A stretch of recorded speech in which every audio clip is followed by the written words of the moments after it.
Mr. Lee, I'm Dr. Dorset. Can I offer you some water, coffee? All right. Let's get started then. When did you begin to notice that something was wrong? I don't know, years ago?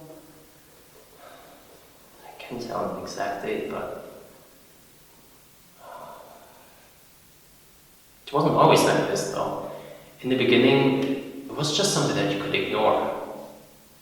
It just maybe seemed like something was off, maybe a feeling of, just something was weird, but just something you could disregard easily. And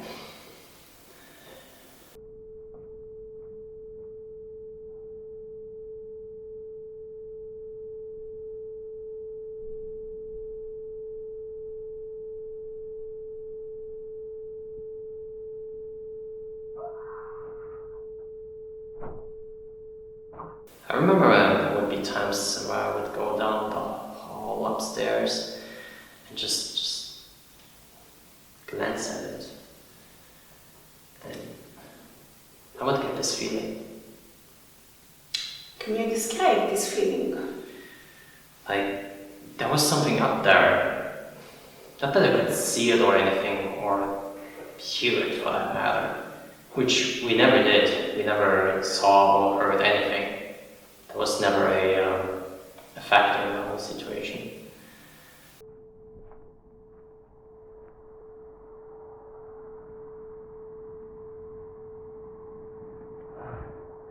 Oh, Jesus Christ.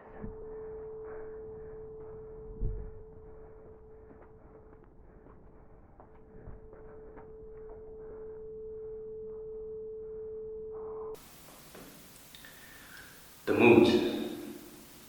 mood in the house had changed. To put it in other words, no. We thought it was because she... No, I'm sorry, it wasn't that. I don't think it was that. Mr. Lee, what do you mean, she? My older sister Olivia, she left when she was 17 years old. I was still rather young at that time, so I don't remember much. But there were some other things going on. We were going through some hard times. Olivia left to go live with my mom's sister, and we haven't talked to her in years.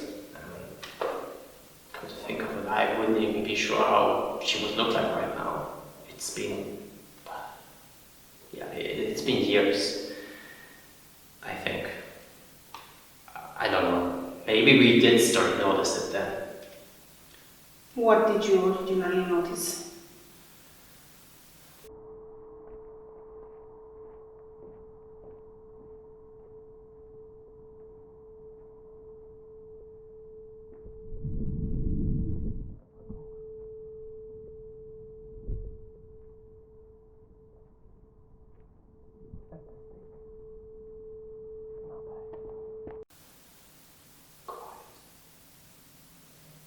Everything was so quiet.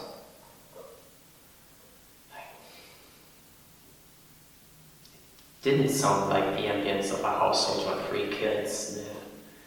There's always a bit of a livelihood in the household, a bit of the ambience. You can tell that families living somewhere, and maybe there's a TV playing somewhere, or maybe you hear someone else doing something, maybe a kid playing with some toys, maybe someone else just doing something else, writing, just noises and ambience.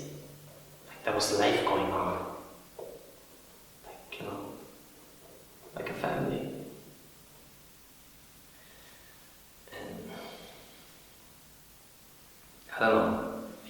built up over time, right? And after a while, I decided that I needed to know.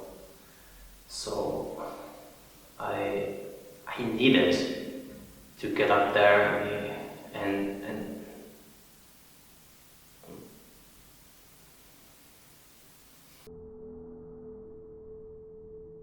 okay, so night. It's been 3 hours. A bit chillier. At least I don't have the hoodie. That's all I have. So yeah. See what she had left there. But Mr. Lee?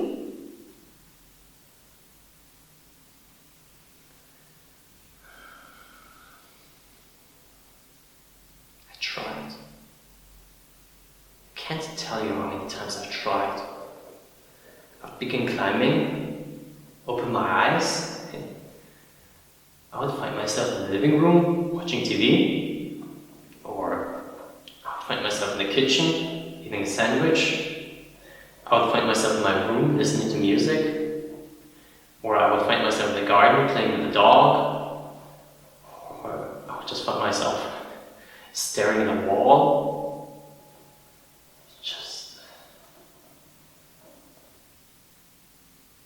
The feeling never goes away. I quit my job because I couldn't handle the stress anymore. And everybody thought I was crazy. And how to blame them? I couldn't explain this to anyone. Nothing of this could be explained. It would just seem crazy to anyone. But there were a few times when I just contemplated knocking the whole house down, burning this whole shithole down. And I even signed papers once, but then I called back and you know what? The company didn't exist anymore.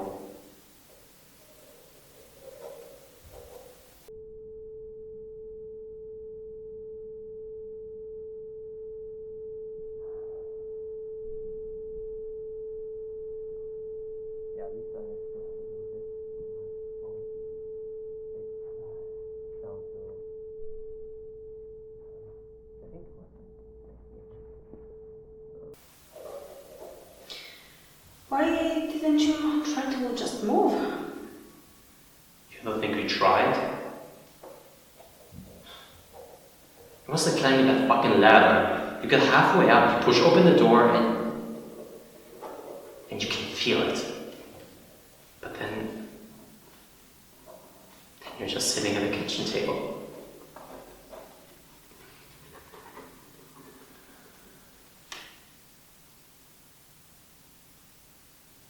Can I go now? Thank you for the interview. I'll be right back. You said I could go.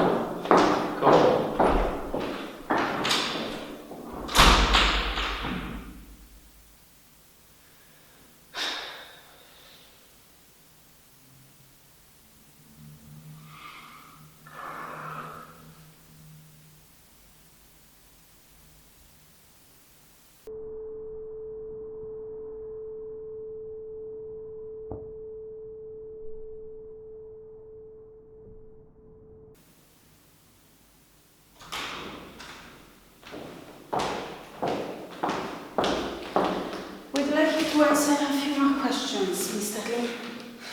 You talked to my parents already? Why am I still here?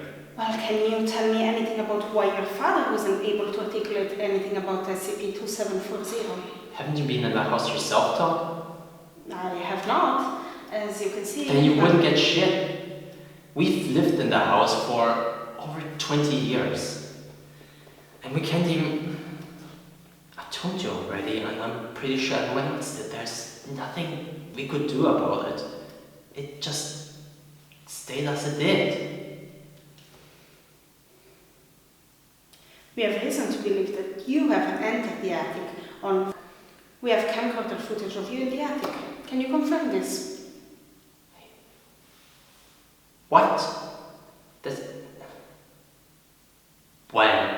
That's not possible. How would I even... Mr. Lee, this would be a lot easier if you could just be honest with us.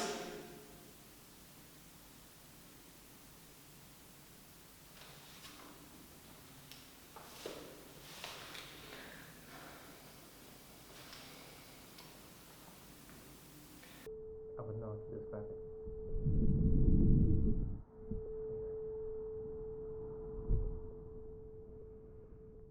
You're lost. Did I do something?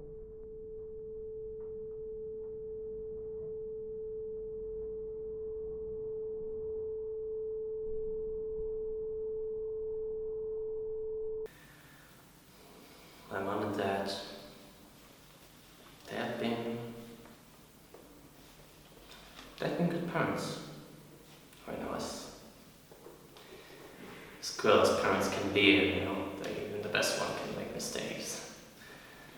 But Jesus Christ, did they and Olivia fought like wild dogs, like wild animals, every single day. So many things that just seem fucking stupid to think about now. But it really drove a wedge between them. It drove a wedge between all of us because it was getting so stressful for all of us. Just really divided us all. And we all knew there was something festering in that space. Neither she nor my parents could admit the mistakes that they made. And when she left, I could still feel that wedge. Everyone could still feel that wedge. It just never went. In fact, it became more obvious than ever.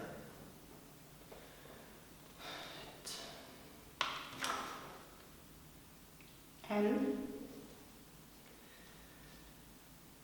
One night I woke up and I heard her.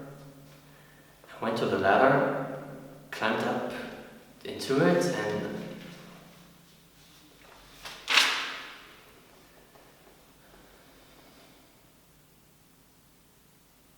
I don't know. It wasn't Olivia.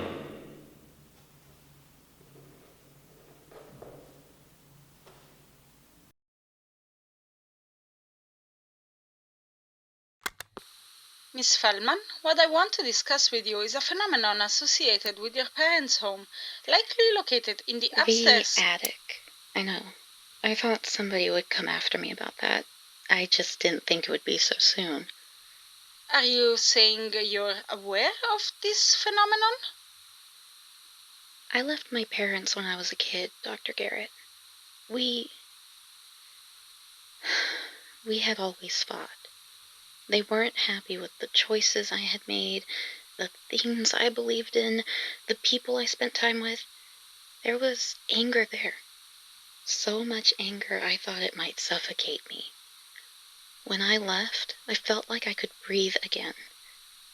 I never went back after that. But sometimes I can still feel it. You know how you feel when you're dreaming and you're trying to run from something, but you can't see it, and you don't know if it's really there, but you run anyway? That's how it feels.